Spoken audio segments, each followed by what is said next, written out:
Everyone, hope all you are doing great. आज जो हम शुरू करेंगे ना, वो आज का इतना इम्पोर्टेंट होने वाला है, क्योंकि ये है कि अब आपके जो एग्जाम है, सीयूईटी का जो एग्जाम है, उसमें लगभग की 25 एक दिन बचे हैं। तो आप किस तरह से प्रिपेयर करें कि आपका एग्जाम अच्छे से निकल जाए। क्या आपकी जो स्ट्रेटेजी है वो होनी चाहिए इकोनॉमिक्स के लिए, कि आपने कैसे करना है। तो जो इकोनॉमिक्स है, क्योंकि अभी आपने जस्ट 12th ही पास आउट करी है, कि आपकी मार्च में तो एग्जाम खत्म हुए। कई बार जब एग्जाम खत्म होते हैं, कि बोर्ड वाले एग्जाम खत्म हुए हैं, तो आपने ज्यादा पढ़ाई को एकदम से वापस से सीरियसली ना लिया होगा, कि थोड़ा सा आप रेस्ट मोड में चले गए हो, तो थोड़ा थोड़ा पढ़ना शुरू किया कि। लेकिन अभी भी आपके पास मौका है। ऐसा नहीं है कि ये जो 20-25 एक दिन है, अब आप पढ़ लेंगे ना तो भी आप अच्छे से अपना एग्जाम देंगे, तो भी आप एग्जाम को क्रैक कर सकते हैं। ऐसा नहीं है कि आपने वो जैसे 20-25 दिन ऐसे निकाल दिया, आप नहीं पढ़े तो आपका नहीं होगा। क्यों? क्योंकि आपका आराम से हो जाएगा। क्यों? क्योंकि आपने अभी तो 12th करी, आपने सब्जेक्ट वो जो सिलेबस है वो तो करा हुआ है। अभी जो आपने करना है कि अभी तो आपका रिवीजन में जाना है। और जैसे कि बोर्ड वाले एग्जाम्स होते हैं, उनका पैटर्न डिफरेंट होता है, और जो ये सीयूईटी वाला है, ये एमसीक्यूज बेस्ड है, कि क्वेश्चन कहीं से भी आ जाएगा। लेकिन फिर भी सबसे इम्पोर्टेंट बात आपने क्या ध्यान रखनी है, एक तो आपने स्ट्रेस नहीं लेना, और अपनी स्ट्रेटेजी के हिसाब से चलना, और सिलेबस के टू द पॉइंट ही जाना है। मतलब कि सिलेबस से बाहर कुछ नहीं आएगा। मतलब कि बिना काम ऐसे ही टेंशन ना लो कि पता नहीं क्या आ जाएगा, कुछ भी नहीं आएगा। और आपका जैसे 12th का जो लेवल है, कि जो भी आपका सिलेबस है उसी लेवल में से आएगा। ऐसा नहीं है कि आपका कोई जैसे कि अप्लाइड थिंग्स में से आ जाए, कि आपका कोई टॉपिक है और उसमें से कि अप्लाइड वर्जन में कोई क्वेश्चन की वो वाला मेथड या फॉर्मूला वो चीजें अप्लाई होंगी, उसके बेस पे ये क्या बनेगा, बिल्कुल टू द पॉइंट आएगा, कि उसी में से कहीं ना कहीं से निकलेगा। तो सबसे पहले जो आपका इकोनॉमिक्स का जो सिलेबस है ना, वो जो है आपका 3 पार्ट में है। एक तो माइक्रो है आपकी, इंडियन इको है, और मैक्रो है। जो माइक्रो और इंडियन इको है ना, इसका सिलेबस है आपका थोड़ा थोड़ा, कि थोड़ा थोड़ा सा ही है। कुछ कुछ एक टॉपिक्स है, लेकिन मैक्रो का है आपका ज्यादा है।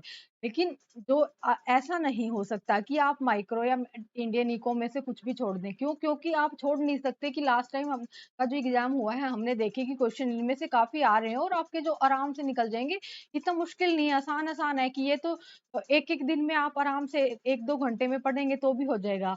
सबसे ज्यादा जरूरी बात क्या है, कि आपके जो बेसिक्स हैं वो क्लियर होने चाहिए, कि आपका जो कंसेप्ट है वो क्लियर होना चाहिए।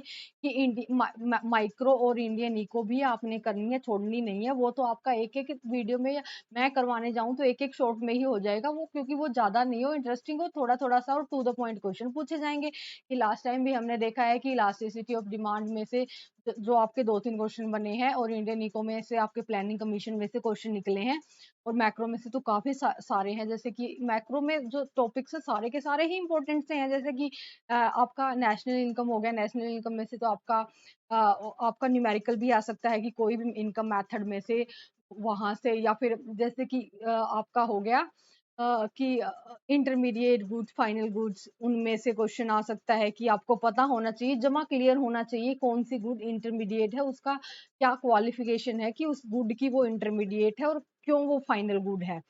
उसके बाद जैसे कि आपका स्टॉक एंड फ्लो का कंसेप्ट है। तो ये जो चीजें, छोटी छोटी सी जो चीजें हैं, वो आपको इतनी अच्छे से क्लियर होनी चाहिए।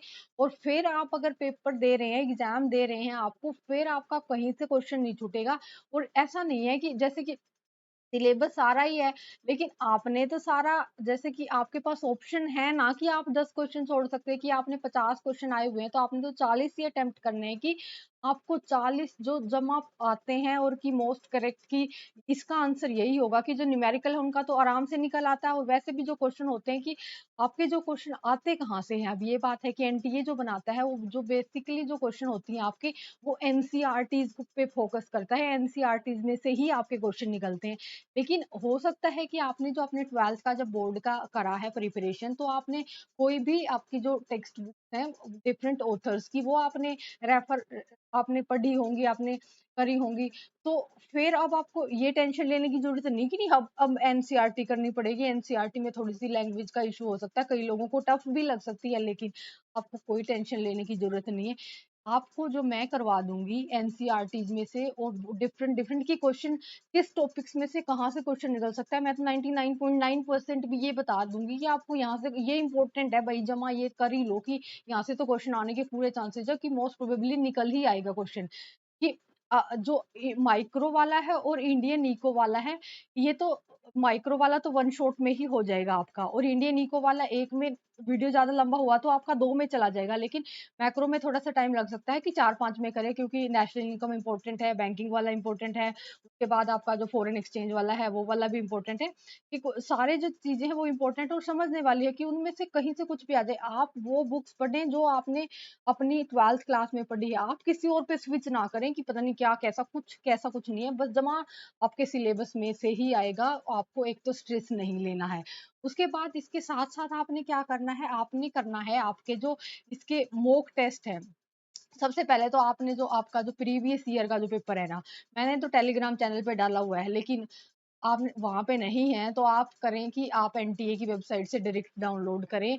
क्या करें आप कि सबसे पहले कि आज के दिन ही आप उसको डाउनलोड करें, और क्योंकि कुछ-कुछ जिस तरह से आपने जैसी भी प्रिपरेशन कर रखी है, उसके हिसाब से आप लगा के बैठ जाएँ टाइमर कि अगर आप इकोनॉमिक्स का कर रहे हैं, जैसे 60 मिनट का टाइम होता है, अगर 50 क्वेश्चन है तो 60 मिनट का टाइम है आपके पास, 60 मिनट का टाइमर लगा के बैठ जाएँ और आप क्वेश्चन को सोल्व करें कि आप अपने उसको, और आपने कोई चीटिंग नहीं करनी, मतलब आपने जमा फेयर होके करना है वो।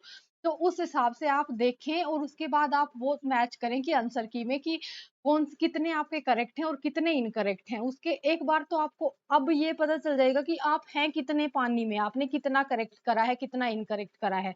उसके बाद आप क्या कर सकते हैं कि अ, अपना सिलेबस अच्छे से पढ़ते जाएँ, आपको वो पता भी चल जाएगा कि ये तो लास्ट टाइम आया हुआ था, ये अब आ सकता है, मतलब वो चीज़ें क्लियर हो जाएँगी। और आपने क्या करना है, मॉक टेस्ट रोज़ देना है, 1 मॉक टेस्ट कि आप टाइम फिक्स कर लें, आपने अपना इवनिंग में देना, मॉर्निंग में देना, जो भी टाइम आप सेट करें, आपने 1 मॉक टेस्ट करना है रोज़। वो मॉक टेस्ट है आपको एनटीए ने जो प्रोवाइड कराए हुए हैं, ताकि बच्चों को ये पता चल जाए कि एग्जाम का लेवल ये कैसा आने वाला है, एनटीए की तरफ से ही है, वो बिल्कुल फ्री हैं। आप उनको करें, आपको पता चलता रहेगा कि कैसा है, और उनसे बाहर क्वेश्चन कहीं से नहीं आएगा। और कई बार जैसे कि कोई क्वेश्चन का आपको अगर एग्जैक्ट नहीं पता चल रहा है, और कई जो जो इंट्यूशन के बेस पे करते हैं, देखिए ऐसे तो नेगेटिव मार्किंग है, जमा सारे ही क्वेश्चनों पे तो आप इंट्यूशन के बेस पे जाएँगे नहीं। आपको अच्छे से पता होना चाहिए कि ये इसका आंसर यही है।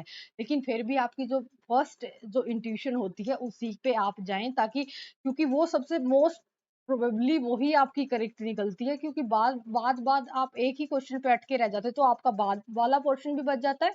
तो आपने क्या करना है कि आपने ऐसी चीज़ें करनी ही नहीं है ना, आपने तो इतने अच्छे से प्रिपेयर करना है कि आपका क्वेश्चन कि आपने इलास्टिसिटी ऑफ डिमांड जैसे पढ़ा, तो आपको सारा ही कहीं से क्वेश्चन आ जाए, रेक्टेंगुलर हाइपरबोला का हो, कोई न्यूमेरिकल आ जाए इलास्टिसिटी में से, और उसके जो मेथड्स में से कोई मेथड टाइप में से कोई क्वेश्चन निकलना आ जाए, कंज्यूमर बिहेवियर में से कुछ भी आ जाए कि कौन-कौन सी सिचुएशंस क्या कुछ है, आपका सेंट्रल प्रॉब्लम्स में से आ जाए, नेशनल इनकम में से आ जाए, आपका बैंकिंग में से आ जाए, आपका इंडियन इको में से, प्लानिंग कमीशन में से कहीं से आ जाए, क्योंकि लास्ट टाइम क्वेश्चन सारी जगह से ये आए हुए हैं।